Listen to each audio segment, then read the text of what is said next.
Greetings once again, my friends, and welcome back to more Blizzcon 2017 news. So today we're going to be taking on the next major announcement that got me excited at the opening ceremony, which is Overwatch. And Overwatch is, again, one of those properties that actually has a lot of stuff I really wish I could get around to go play in. Because we had the announcement of Orisa, we had Doomfist, we've had new Battlegrounds hits since I've actually been able to play Overwatch. I still haven't actually gotten around to Sombra, to be honest, or Ana, and I would really love to be able to do that too. And actually, that was another one I forgot with Heroes of the Storm. Ana got announced for Heroes, but we're talking Overwatch here. So there were really three major announcements that we got. One was the animated short for Reinhardt, which I'm not going to go too much into because, again, my thoughts were already kind of put into the opening ceremony. It is awesome.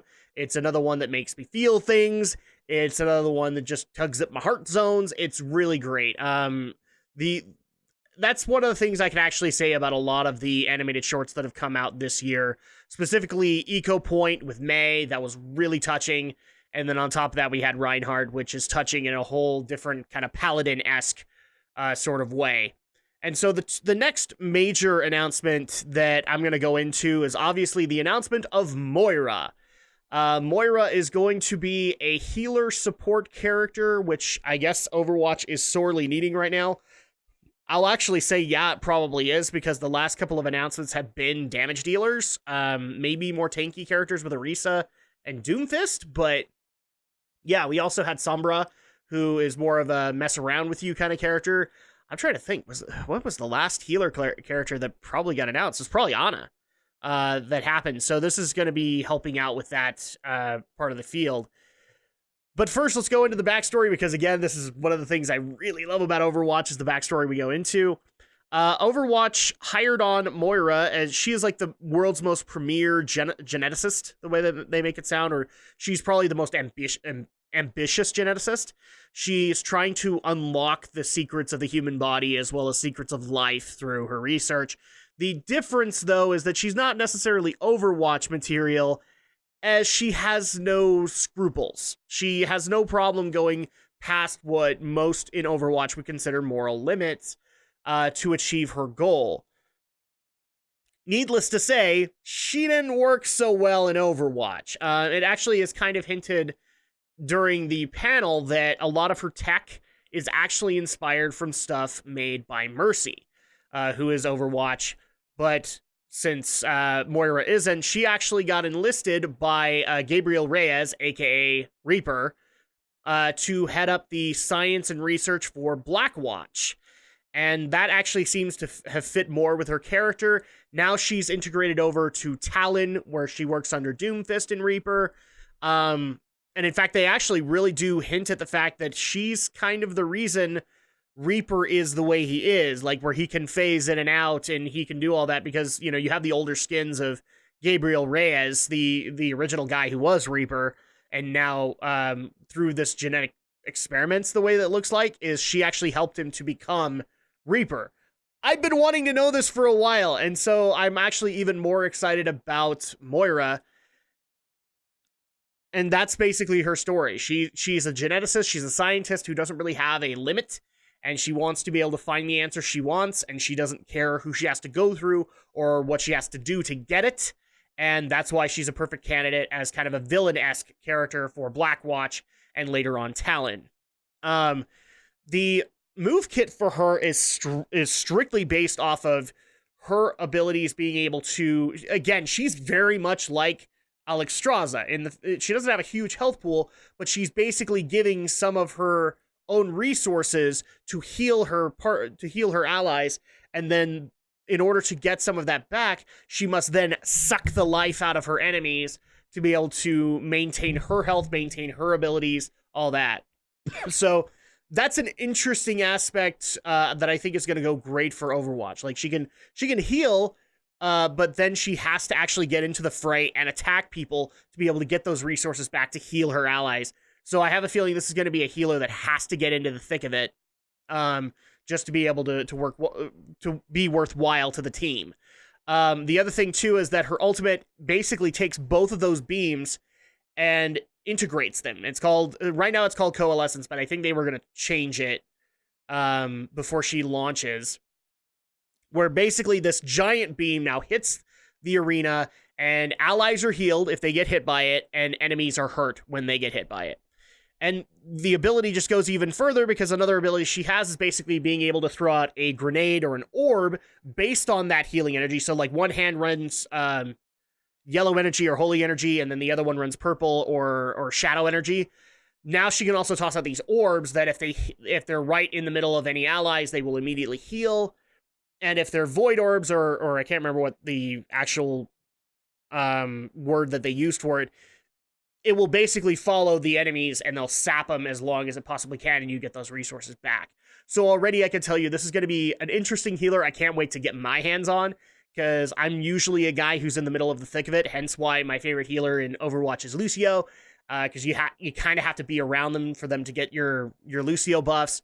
The same thing here for Moira, and I'll be very happy to try this out and see how well she works. And it actually does pierce through allies, so you can actually hit enemies or allies and enemies in a straight line with these beams.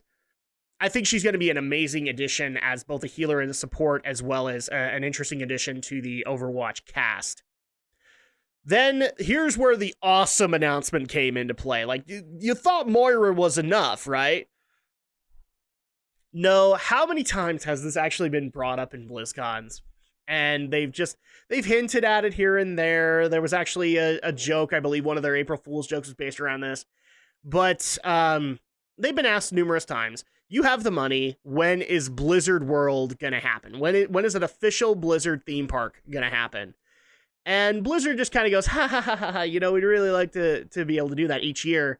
And this time they said, well, let's do it. They kind of hinted that ever since the early development of Overwatch, this has been in play because Chris Metzen wanted it. So maybe they've been working on it for quite a while, but now we officially get to see the Blizzard World map in Overwatch. So this is going to be a place where there are going to be a couple of rounds of various games that you can play in Overwatch, be able to do some payload, be able to do some capture a particular point. You'll be able to do some arena stuff. I have a feeling it's going to get added later. And all of it's based around Blizzard-themed stuff. Now, before we go any further, they did emphasize Overwatch is not part of it. Why? Because this is the world of Overwatch, and Blizzard Entertainment exists in it, but they didn't create Overwatch. That is awesome. That is great storytelling right there, because it doesn't make sense for the developer to be there if Overwatch was something that our history created, kind of thing. So, in fact, the one thing that people might get a little irritated by is the fact that there's more of an emphasis towards Warcraft, StarCraft, and Diablo. Granted, there is a Hearthstone tavern within the Warcraft area, and there is a Heroes of the Storm arcade, but they're kind of sidelined to the major three franchises. And the funniest thing is that the maps, the particular games that you can play in it, are based around these maps as well. Warcraft has one where you can basically just, I believe it's a central statue. You can play Capture the Flag there. You can also go into the StarCraft area and have some unique experiences and payload stuff there.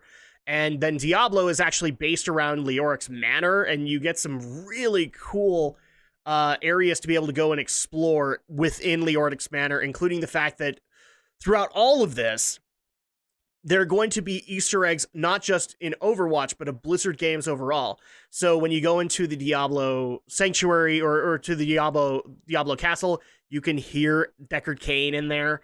I believe if you go into the big Nexus that is for StarCraft, you can actually hear, I think they said it was going to be Zeratul voice or Artanis that you're going to be able to hear. And then in Warcraft, obviously, there's the Hearthstone Tavern, so there's going to be Hearthstone references. There's Heroes of the Storm arcade.